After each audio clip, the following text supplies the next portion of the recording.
Imagina despertar e perceber que o Sol simplesmente deixou de existir. Nenhum raio de luz, nenhum sinal de calor. Não é ficção científica, é um pesadelo que a humanidade realmente enfrentou. En el año 536, el mundo cayó en su capítulo más oscuro. Un cielo gris que duró meses, un frío interminable, cosechas que jamás volvieron a brotar. El hambre, las enfermedades y el colapso de imperios se extendieron por todas partes. Un solo evento natural desencadenó una cadena de desastres que eliminó a casi la mitad de la población mundial. Si crees que ya viviste días terribles, cambiarás de idea cuando conozcas lo que ocurrió en aquel año sombrío.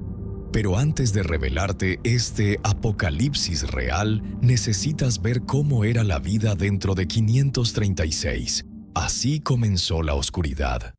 Imagina un mundo sin hospitales, sin números de emergencia, sin estantes llenos en los mercados.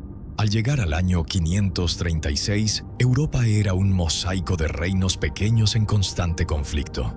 Ostrogodos en Italia, visigodos en Hispania y al este el enorme imperio bizantino. No existían países como Oje, solo territorios fragmentados gobernados por señores que luchaban por poder. Y aquí está la verdad esencial. El 90% de la población dependía totalmente de lo que conseguía cultivar. Tu vida era o que salía de tu propia tierra. Si la cosecha no alcanzaba para el invierno, no había gobierno, no había ayuda, no había alternativa. Cuando los campos fallaban, la muerte simplemente llegaba. Lenta, silenciosa e inevitable. La vida en aquella época era extremadamente simple. Las personas dependían por completo del humor de las estaciones. Un invierno un poco más largo o un verano ligeramente frío significaba desastre inmediato. Y fue exactamente lo que ocurrió, pero en una escala que nadie creía posible. En algún lugar del planeta, aún se discute si fue en Islandia o en El Salvador, un volcán explotó con una fuerza inimaginable. No fue una erupción común, fue una detonación que lanzó miles de millones de toneladas de cenizas y gases sulfúricos directamente a la atmósfera. Ese manto de cenizas se extendió por todo el mundo como una cortina mortal, bloqueando por completo la luz del sol. Y no es una metáfora. Procopio de Cesarea, un historiador de la época, dejó un relato que todavía causa escalofríos. Ese manto de cenizas se extendió por todo el mundo como una cortina mortal, bloqueando por completo la luz del sol. Y no es una metáfora. Procopio de Cesarea, un historiador de la época, dejó un relato que todavía causa escalofríos. El sol se había convertido en una sombra pálida. A pleno mediodía parecía una luna difusa, incapaz de calentar la piel o evaporar el rocío de la mañana. Imagina eso. La hora más brillante del día se veía como el final del crepúsculo. Según Juan de Éfeso, las personas podían mirar directamente al sol sin sentir dolor alguno, porque aquello en el cielo ya no brillaba como un sol de verdad. Durante meses, el mundo vivió atrapado en una penumbra interminable. Pero la oscuridad fue solo el primer aviso. Las temperaturas cayeron brutalmente, entre 2 y 10 grados en toda Europa. Los núcleos de hielo de Groenlandia y la Antártida confirman este descenso hoy. El invierno de 535 a 536 simplemente no terminó. La primavera llegó tarde y helada, y el verano se sintió como un otoño agonizante. Ríos enteros se congelaron de golpe y los campos verdes se transformaron en desiertos de hielo. Y entonces llegó lo más aterrador. Las cosechas empezaron a morir. Europa colapsó por completo. No crecía trigo, ni cebada, ni avena. Las viñas murieron antes de producir frutos. Los graneros se vaciaron rápidamente y no quedaron semillas para el año siguiente. La oscuridad ya no era el problema. El enemigo ahora era el hambre. Voy a contarte una historia real que revela el desespero de aquella época. Un campesino sajón, Luke, con apenas 25 años, decidió abandonar todo. cargó un saco de cebada en las espaldas y caminó más de 150 kilómetros hacia las llanuras del Lacio, convencido de que allí aún existían tierras fértiles. Cada noche se amarraba a un árbol para no perderse en la oscuridad interminable. Y cada amanecer despertaba con el estómago vacío y los bolsillos igual de vacíos. Pero Luke no era una excepción. Miles vivían, o mesmo. Pueblos enteros se convirtieron en ciudades fantasma. Las familias se separaron. Niños huérfanos vagaban por los caminos embarrados buscando cualquier cosa que pudiera comerse. ¿Y qué encontraban? Raíces amargas, cortezas de árboles, hierbas venenosas. Cualquier cosa que engañara el hambre por un día más. La desesperación fue tan grande que el agua limpia se volvió un lujo absoluto. Los pozos estaban contaminados, los manantiales se secaban. La gente bebía vino fermentado desde la mañana hasta la noche, no por placer, sino porque era más seguro que el agua podrida. Y cuando parecía que nada podía empeorar, en el año 541 llegó la peste. Todo comenzó de forma casi imperceptible. En Pelucio, al norte de Egipto, ratas infestadas de pulgas subieron a bordo de barcos mercantes, llevando consigo un pasajero invisible pero letal, Yersinia pestis. En cuestión de semanas, esa carga mortal llegó a Constantinopla. Los primeros síntomas no llamaban la atención. Fiebre, escalofríos, dolores en el cuerpo. Nada que pareciera extraordinario. Pero al día siguiente aparecían los bubones. Inflamaciones negras, enormes y dolorosas en las axilas, ingles y cuello. Luego venían la tos con sangre, el vómito oscuro, la fiebre que ardía desde dentro. Y finalmente, la muerte. En 3 días. 3 días para destruir un cuerpo. 3 días para apagar una vida. Según Procopio, Constantinopla se convirtió en una ciudad que literalmente expulsaba cadáveres. Las calles se llenaban de cuerpos sin vida, aumentando hora tras hora. Las campanas de las iglesias sonaban sin descanso, anunciando muerte tras muerte. En pocos meses, el 40% de la población de la capital bizantina había desaparecido. Los cementerios no podían seguir el ritmo. Incluso los sepultureros caían enfermos y morían. Las fosas comunes se llenaban antes de que el sol se pusiera y los cuerpos comenzaban a apilarse en las esquinas. Perros hambrientos devoraban los restos que nadie podía enterrar. En París, los enterradores trabajaban de noche porque durante el día no había tiempo suficiente para cavar. La economía colapsó por completo. Los mercados cerraron.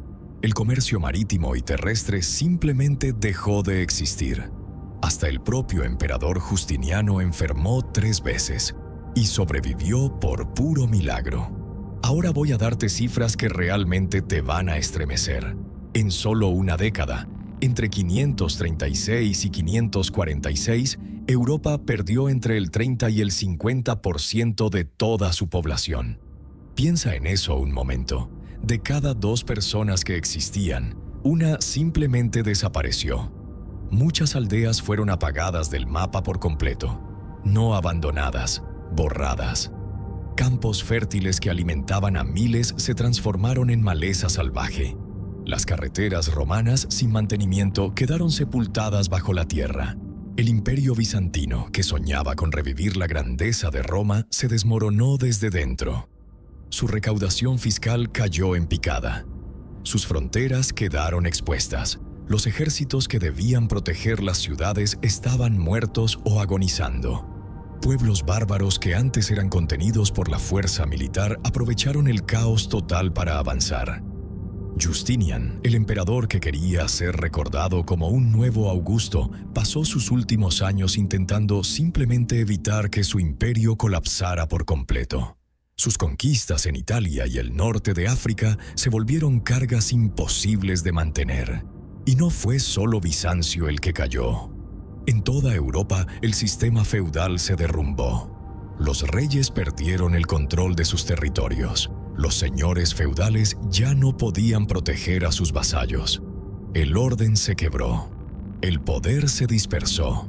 La Edad Oscura se volvió aún más oscura. Incluso la Iglesia Católica, que durante siglos se presentó como la garante de la salvación eterna, fue cuestionada como nunca antes. La gente se hacía la misma pregunta: si Dios existe, ¿por qué permitió semejante tragedia? El oro y la plata, símbolos tradicionales de riqueza, perdieron su valor, no porque fueran menos preciosos, mas porque ya no había nada que comprar. El comercio de lujo desapareció. Todos luchaban únicamente por conseguir algo que comer. Con la economía destruida, el dinero dejó de importar y el trueque más primitivo volvió a dominar. Un pedazo de pan valía más que cualquier moneda. Un puñado de grano podía comprar una prenda completa. Ciudades que durante siglos fueron centros de cultura, Roma, París, Milán, se convirtieron en sombras vacías. Calles antes vibrantes quedaron desiertas, mudas, como si el tiempo hubiera dejado de existir allí. Los edificios comenzaron a derrumbarse por pura falta de mantenimiento. El conocimiento acumulado durante generaciones estuvo a punto de desaparecer para siempre. La densidad poblacional de Europa cayó a niveles tan bajos que solo se recuperarían en el siglo X, más de 500 años después. Imagínalo. Una década de horror dejó cicatrices que tardaron medio milenio en sanar. Pero aquí viene lo más sorprendente. Cuando todo parecía perdido, cuando la civilización europea estaba literalmente a punto de morir, algo extraordinario empezó a surgir. En medio de la oscuridad nació una chispa. Los monasterios, que al principio sirvieron como refugio para los pocos sobrevivientes, pronto se convirtieron en los guardianes de la civilización. Mientras el mundo se derrumbaba afuera, los monjes seguían copiando manuscritos a la luz de las velas. Textos griegos, romanos, tratados médicos, filosofía, conocimientos agrícolas. Todo fue preservado en estas pequeñas islas de saber. Con el tiempo, estos monasterios se transformaron en los primeros centros de reconstrucción de Europa. No solo protegieron el legado del pasado, sino que desarrollaron nuevas prácticas, medicina herbal, métodos agrícolas más eficientes e incluso las primeras universidades medievales nacieron de este ambiente monástico. Los artesanos que sobrevivieron, al ver sus oficios al borde de la extinción, hicieron algo revolucionario. Se unieron. Crearon los primeros gremios, con reglas estrictas para salvaguardar sus profesiones.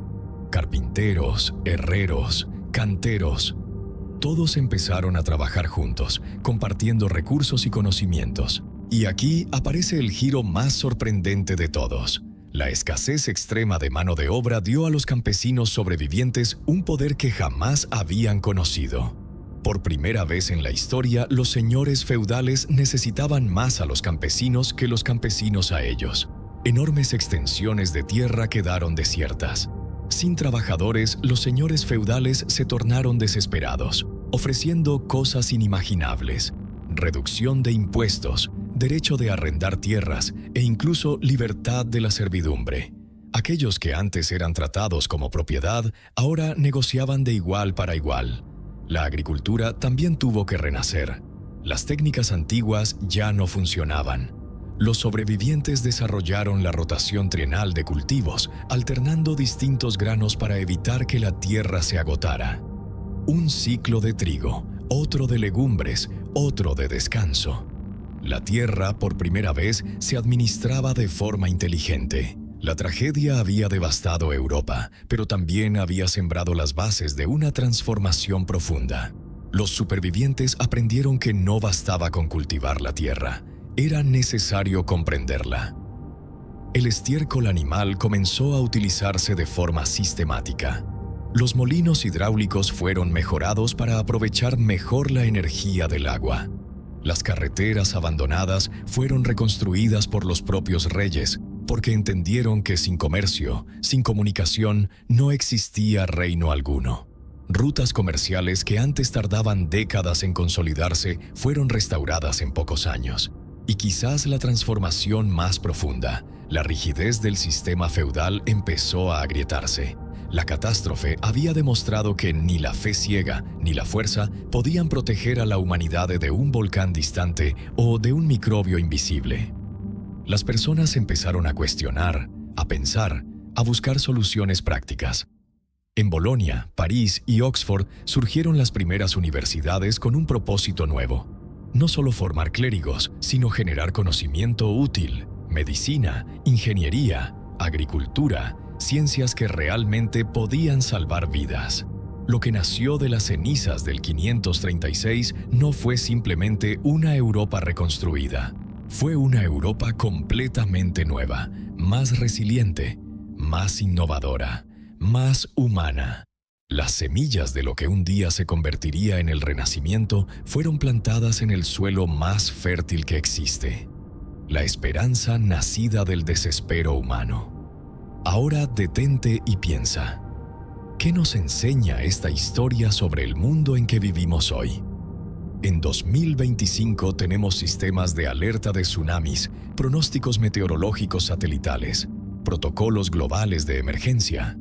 Tenemos la OMS monitorizando pandemias, reservas estratégicas de alimentos, comunicación instantánea entre continentes. Nos sentimos seguros, protegidos por la tecnología. Pero, ¿lo estamos realmente? Yellowstone podría entrar en erupción mañana. Un asteroide podría ser detectado apenas semanas antes del impacto. Una nueva pandemia podría expandirse hoy más rápido que en 536 debido a los vuelos internacionales. Nuestra cadena global de suministros, que trae comida de todos los continentes, podría colapsar con una única crisis. La lección más dura del 536 es esta. Por más avanzados que creamos ser, seguimos siendo increíblemente frágiles. Un evento natural, un microorganismo, un sistema que falla, y toda nuestra civilización tiembla al borde del abismo. Pero la lección más poderosa no trata de nuestra fragilidad, sino de nuestra capacidad casi absurda de sobrevivir y reinventarnos. Piénsalo. En 536 no había antibióticos, no había sistemas de comunicación, no había reservas de emergencia. Y aún así, sobrevivieron. Y construyeron de nuevo. Y aún así, a pesar de todo, la humanidad no solo sobrevivió. Salió del otro lado más fuerte, más innovadora y más unida. Piensa en ello. Nuestros antepasados reconstruyeron una civilización entera con nada más que su voluntad, el conocimiento preservado en monasterios y la determinación absoluta de no rendirse. No tenían tecnología moderna, ni ciencia avanzada, ni comunicación global. Y aún así, lograron levantarse. Hoy contamos con recursos que ellos jamás imaginaron. Satélites, medicina avanzada, redes mundiales de información. Por eso, el verdadero poder no está en evitar todas las catástrofes. Eso es imposible, sino en adaptarnos, aprender y transformar el desastre en oportunidad. Los supervivientes del 536 no sabían que estaban sembrando las raíces del Renacimiento. Solo se negaron a abandonar. Preservaron lo que pudieron, innovaron donde fue necesario y siguieron adelante. Tal vez eso es exactamente lo que necesitamos hoy. No vivir con miedo del próximo 536, sino construir una sociedad tan resiliente, tan flexible, tan humana, que cuando llegue, y llegará, el próximo gran desafío, estemos preparados no solo para sobrevivir, sino para resurgir más fuertes. Esa es la verdadera lección de la historia. No somos frágiles por destino, somos resilientes por naturaleza. La historia nos susurra que toda destrucción tiene un precio, y que detrás de cada precio siempre se esconde un nuevo comienzo. Hoy vimos cómo una civilización cayó y cómo volvió a levantarse. Pero entre todas las tragedias que enfrentó la humanidad, hay una. Ninguna fue tan despiadada, tan silenciosa, tan imposible de detener. Si disfrutaste este viaje, no olvides dejar tu like y suscribirte para unirte a la familia de Así Fue. Porque en el próximo episodio abriremos las puertas a la sombra más oscura de la historia, la peste negra, La enemiga invisible que arrodilló a un continente, que derrumbó reinos y que hizo temblar hasta el último suspiro de quienes sobrevivieron. ¿Qué era realmente? ¿Cómo se propagó? ¿Y qué tuvieron que ignorar los que lograron vivir para contarlo? Las respuestas en el próximo video. Prepárate.